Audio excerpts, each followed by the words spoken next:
Hello and welcome to Potpourri. I'm Shatondra Caldwell, and joining us today is Mr. Walter Coffey. How are you today? Just fine, thank you. Great. So explain today why you are here. Okay.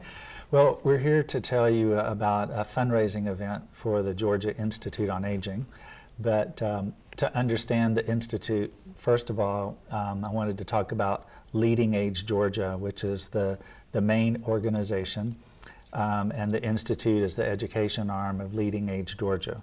So Leading Age Georgia, we're actually celebrating our 40th anniversary this year. The association was started here in Georgia back in 1973, and we're a membership organization that's made up of all kinds of providers of housing and community-based services for older Georgians. So on the housing side, we have big continuing care retirement communities, nursing homes, assisted living personal care homes, as well as HUD-subsidized retirement communities, and then all kinds of adult day programs, organizations that provide meals and nutrition services, and we just have a whole large makeup of organizations like that that are our members. And the reason that members join our organization is really for three main reasons that they join. One is for public policy representation. So we track all the laws that affect older Georgians. We sometimes develop laws. We help when the legislature's in session about any kind of aging issues that are tied to legislation. And then once laws get passed, we work on the regulatory side with all the agencies in the state that regulate the laws that affect older Georgians. And so we work on task groups, and we get our members to the table to make sure that regulators really understand the issues that they deal with as they try to be in compliance with the laws in the state. And so the public policy piece is a really important part. But our members really ask, the second thing that's important is education and professional development. And our members tell us that that's one of the most important things that they want for themselves as leaders of organizations, but also for the staff that work there. So we have 160 to 170 provider members, but they employ about 4,500 staff that work throughout the state. So these individuals need professional development, really, to know about the latest trends, the information they need to better serve their residents and clients that have some kind of dementia, for example, to really help learn about how to prevent falls, how to create environments so older Georgians can have a great quality of life. So, and that's what we're talking about today, is the fundraiser for that institute. And then the third reason that that our members want to join is really for professional networking, because they're very close group of folks, and they share a lot of information with each other. So if they're getting ready to refinance a loan, or replace windows, or put in a new elevator, or even landscapers or pest control companies, whatever it is, they're talking to each other about, you know, who's the best person, you know, did they give you good service, things like that. But as well, they share information just about how to best care and provide programs and services for the elders in which their organization serves. And so that's a really important part, is that shared learning and those relationship pieces. So under Leading Age Georgia, which is the main organization, then we have a separate nonprofit, which is called the Georgia Institute on Aging, under Leading Age Georgia. And that's where we do all our professional development about, and that's one of the things I think we'll be talking about today. But also under Leading Age Georgia, we have a consumer arm that's called the Center for Positive Aging. And that's really to help consumers understand this maze of aging services that are out there. You know, how do I know if I qualify? How do I know what I need? How do we, you know, all these things, am I eligible for different kinds of services, and where do I find them? So we're trying to develop a website that's a 24/7 tool for consumers to access to find these answers. And our members, our provider members, are committed to helping consumers in the community at large find the right programs and services and help that they need, whether it's a service that they provide for themselves or maybe one of their colleagues that they know provide. So there's a lot of trying to tie things together to make it work for consumers. Mm-hmm. So can you give me a little bit of history? Why was it started? Was there a reason for this institute to be started? Well, the institute was started back in 1990, Mm-hmm. so that means it's 23 years old this year. Wow. And the main reason it was started is to really see if we could find grants and to really focus the education and the professional development training for professionals that work in the field of aging in our state. Right. So since it's set up as a 501c3, then it's a nonprofit organization. So we spend a lot of time trying to find grants and sponsorship support so that people in our field can get the training that they need. We want to make sure the quality is there, but we also want to make sure it's as affordable as possible so that everybody that's working in this field has the opportunity for the professional development, you know, that they need to really stay on the cutting edge. Mm-hmm. Now, how many members would you say you have? We have between 160 and 170 provider members. Mm-hmm. Probably about 4,500 staff professionals work in these member organizations. But the really key thing is that our members serve just over 126,000 older Georgians every year. So a lot of older people in our state are being served by our members. Mm-hmm. Now, do you have any personal stories, anything that has touched you since, you know, working with this institute in the older Georgians? Well, I have a lot, and I tend to get emotional about them, so I'll avoid some of those things. Fine. But I think just the fact that, for example, we have about 70 HUD-subsidized retirement communities. And right here in the metro Atlanta alone, probably over 4,000 elders are being served in HUD-subsidized housing. So to hear an elder talk about the opportunity to live in a community that might be the safest place that they've lived in their life, it might be the nicest place where they've lived in their lives, because a lot of our HUD-subsidized communities are 35 and 40 years old. And so they're starting to refinance their loans through HUD so that they can upgrade their properties. So seeing elders, for example, there may be a high-rise that serves 200 elders. And when they're able to refinance a loan and have money to refurbish apartments, like knock out walls and make kitchens larger and put in new refrigerators and rehab bathrooms so that they're safer for elders to negotiate. And just to see and hear stories from the elders saying, you know, that they never thought they would live in anywhere that was so nice. You know, it's really moving. And I think being able to, all of our policy work and being able to work with legislators who have a really hard job because they're trying to think of everything and everybody, but to really give them information, to have our members at the table and say, you know, here's what it's like to serve older people in our state, and here's how a law could help make things better for them and help us maybe alleviate some paperwork or a regulation that is not necessary, but gives us more time to actually interact with the people we're serving instead of unnecessary paperwork, for example. But to be able to be a part of negotiating that whole experience and ultimately making life better for thousands and thousands of older people that live here now or are going to retire here in the future. It's very rewarding. Yes. Thank you, Mr. Coffey, for joining us today. And it is such a rewarding thing to hear you helping the older Georgians. But when we come back, we definitely want to talk about the fundraiser that's coming up. So please stay tuned on Potpourri. Oh, those boys are much too much. Those boys are much too much. We got the spirit. We're hot. We can't be stopped. We got the spirit. We're hot. We can't be stopped. We're going to beat them and bust them. The smallest moments can have the biggest impact on a child's life. Let's get a little bit rowdy, R-O-W-D-Y. Take time to be a dad today. Call or visit fatherhood.gov to learn more. Have you or your family thought about starting an evacuation plan? Would you rather be prepared than to not be prepared at all?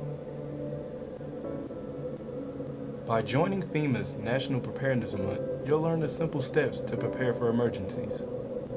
From storing your most valuable supplies in waterproof containers to having an alternative getaway route.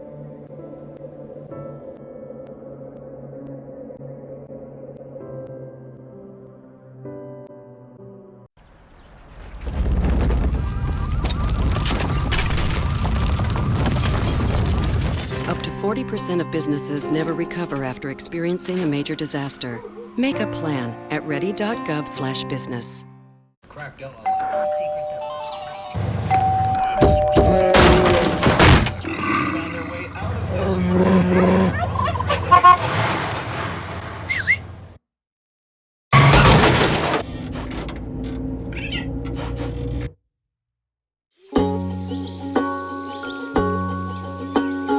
Getting closer to nature can get you closer to your family. Go to discovertheforest.org.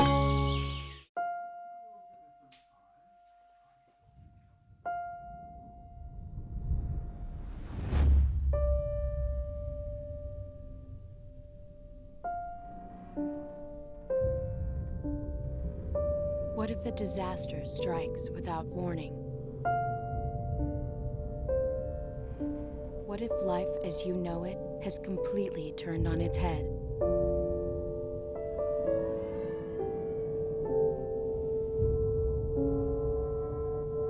What if everything familiar becomes anything but?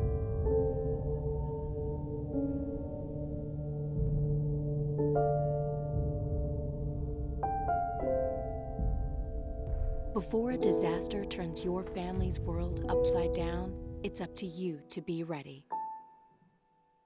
Get a kit, make a plan, be informed today. Learn how at ready.gov.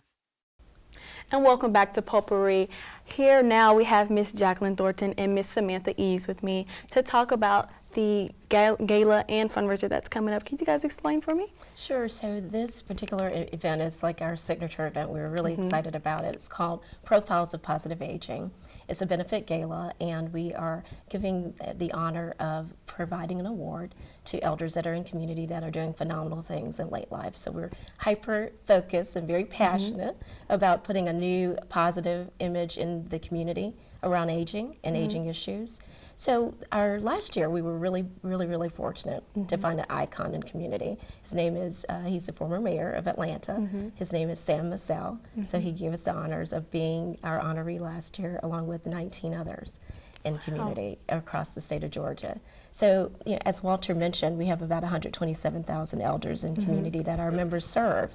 And out of that, you know, those that sifted to the top, I call it the cream of the crop, if you will, were those 19 elders. So this year, we're going to be at Trinity Presbyterian Church, and so that event is going to start at 11 to 2, and we have the great honor of honoring none other than anchorwoman Monica Kaufman Pearson.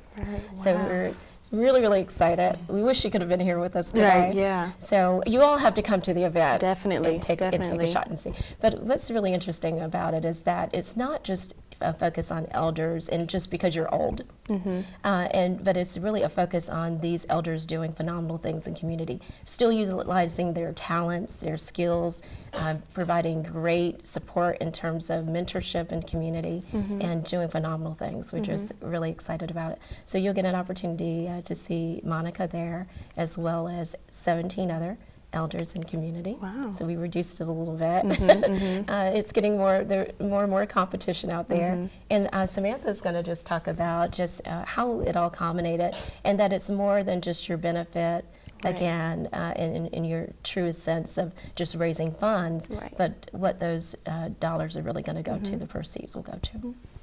Yeah, it's For me, it's such an exciting event because it's called Profiles of Positive Aging. Right. We're showing these people who have really aged successfully and are giving back to the community, like Jackie said, and still doing amazing things throughout their lives.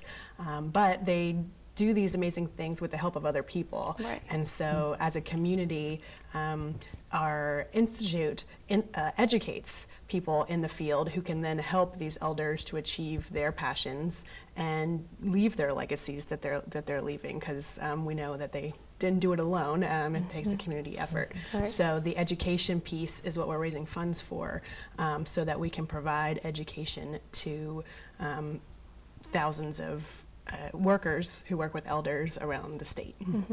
So give me an example of some of these amazing things that these elders do. Sure. So last year we had a gentleman, his name is Dr. Patella. He actually lives at Lynbrook, CCRC in Buckhead. And after we did the spotlight and event, Positive Aging Lifestyles over back in October of last year, what was really interesting is that here was a physician or a doctor in philosophy, and he also was a contributor of the great successes at the universities that are in town. And then he still gives back by serving on boards. He's not just doing things that are that grand and still work related, but he's also doing things in his own community to help with health and wellness of other elders in his community. So we thought, how amazing is that, when you're in your 90s and you're still doing Zumba and you're still out in community and working with young people and providing them a roadmap for their own successes, not just by one, door by door, but in an institutional setting where the president of these universities still come to him and ask for his advice in shaping the future. So it's fantastic. So what's going to be the difference from last year's benefit and this year's benefit? You want to speak to that? Well, we're excited, first of all, having Monica Pearson there. Right. She's a large personality, so Right. she's we've been interviewing her, getting some things ready, and I'm really excited to hear what she has to say. She has a mother who she's caring for as an elder, and her daughter is, she has a daughter who's helping kind of care for her and her husband, so she's in this middle transition. So she brings a really unique perspective into aging positively and how the circle kind of completes itself. I'm really excited about that. So is that different from last year's? Well, I think that it's just a little bit different in that just what these people contribute is so uniquely different one to the other. So this year, there are individuals who are very involved in their churches and congregations. We have one woman who's been playing, who was a pianist in concerts for all around the world, and she's now bringing that talent to universities and to churches in communities still in her late years. I just thinking about Monica Kaufman Pearson, that she's someone who has graduated from universities, has given and contributed greatly to community through television and in the media, and then now she's leaving that juncture and what we call, transitioning into elderhood, and now saying, I'm going to go back to school and get my master's. After, she's done everything. Now, what else could she possibly do? I love that people are at this stage of life and age in life are saying, I can rebrand myself and retool myself and still give greatly to a community. So is there any lasting words that you guys want to say about the fundraiser? Well, I really like the way that this particular fundraiser brings everything together. One of the elders who's being honored there lives at my community where I work. So I went to a educational piece put on by the Georgia Institute on Aging, and I learned about how to kind of get people more active physically. So I went back and taught that to the elders where I work, and she completed a 5K last weekend for the first time, and she's being honored at this luncheon for the stuff that she has been giving back to the community. So it's kind of a circle where we're all helping each other age well. So that's why it makes me so excited about it.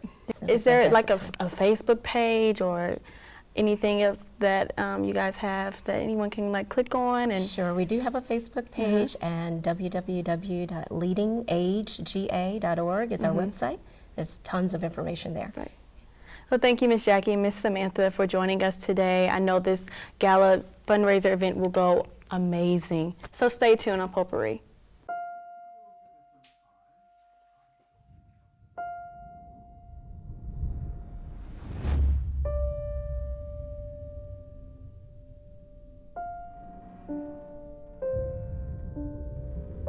What if a disaster strikes without warning? What if life as you know it has completely turned on its head?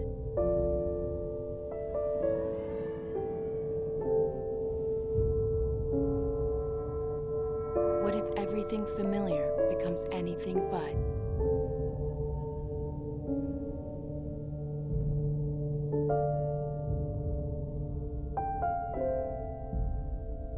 Before a disaster turns your family's world upside down, it's up to you to be ready. Get a kit, make a plan, be informed today. Learn how at ready.gov.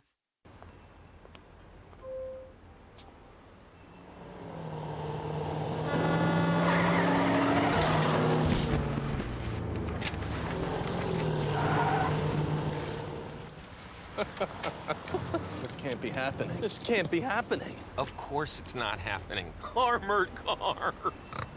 Listen, having money isn't about luck. Make your own coffee, save $1,000 a year. Feed me. Feed the pig. I'm Shatandra Caldwell, and here today I have Dr. Ayoka Chinzira and Ash. How are you guys doing today? We're doing very well, thank you. I'm great. Excellent. So first, let's just go ahead and talk about why you guys are here. Okay. We are here to discuss our new project that we co-created called Her Adventure, which is an interactive film. And by interactive film, we mean that there's part of it that's a linear film, and then it shifts into an interactive game environment. It's a science fiction piece that starts out on another planet. It's entertainment, and it's also education. Wow. So why was this started? That's a big question. Well, it's a project that we have been working on for many years, but last year we received a grant from the National Endowment for the Arts to create this project. So that's what kick-started it. And we recently premiered it at South by Southwest, which is a big conference that happens every year, highlighting film, interactive, and music. We did a 10-minute demonstration there. And next we plan to release it 2014. Okay. Yeah. And part of the other background is I'm a professor at Spelman College, and one of the courses that I teach is called Cinemythic Journey, Black Woman as Hero in American Cinema. And at the end of the course, I always ask my students, what is it that you'd like to see? And hands down, they usually say science fiction. Right. Science fiction and a woman of color as a superhero. Wow. So that's also part of the inspiration for our storytelling. Now with the game, correct? How many levels are there? Is it a computer game? Is it for a console? Yeah, right now we're going to release it online and later develop it for different platforms. And it's very exploratory. It doesn't have, it's not a game that's designed with traditional levels to it. You have to explore environments and also listen to the audio in terms of where you might go. And as you get closer to hotspots, if you will, you get something happens for you that helps to make the story complete. So picture that you are in a movie theater watching a film, and about halfway through the film, you get to become the main character, the superhero, and then you take over on the journey. And you have to play a series of games in order to get to the end. Now these games, I know for me as a college student, I don't know, I'm like, oh, am I too old for this? But I'm sure there's a learning experience with each game or each level. So what are some things that you learn with this game?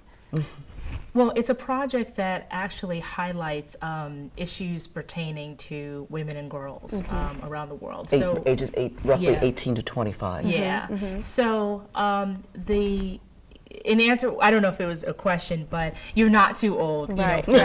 You're never too old to play a game. Yeah, exactly. Right. It's true. You Yeah. really are never too old to play a game. But Right. this is more about finding new ways of telling stories. Right. And you know, more and more we're moving online, interactive. We like to be a part of the storytelling. So this this project really gets to play with that. And as Io said, it really is geared towards women and girls 18 to 24. And so what happens is it's a very unique project in that we're experimenting with the art of interactive cinema, Right. film and gaming. The educational part of it is that we really want not only young women but young men to understand some of the issues that we're dealing with, and they're very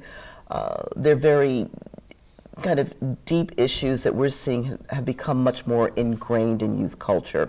So we are looking at bullying, date rape, domestic violence, sex trafficking, and gender discrimination. And before we did this project, we took a poll of our demographic across country to see what issues that they were interested in, and these are the ones that rose to the top. And so I think in a very interesting way, we have created a piece that is going to spark a lot of discussion. Definitely. So where can the game be found online? 2014. 2014. You'll be able to. Right. Yes, but right play now you can go to heradventure.com and sign up, and you'll get an email and be among the first to receive the game. Right. Wow. Yeah. Do you have any other lasting words about the game?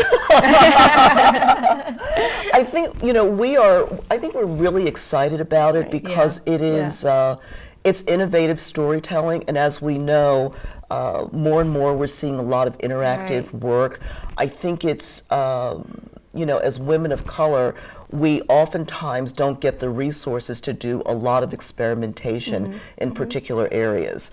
So we're very excited that we are marrying kind of art, technology, and social issues on these in these new kind of storytelling environments. That's really exciting for us. Yeah, with a black female superhero at the forefront. Right. Yeah. Well, thank you, ladies, for joining us today and telling us about Her Adventure. I definitely cannot wait for this to come out. And thank you for joining us on Potpourri today. Join us later.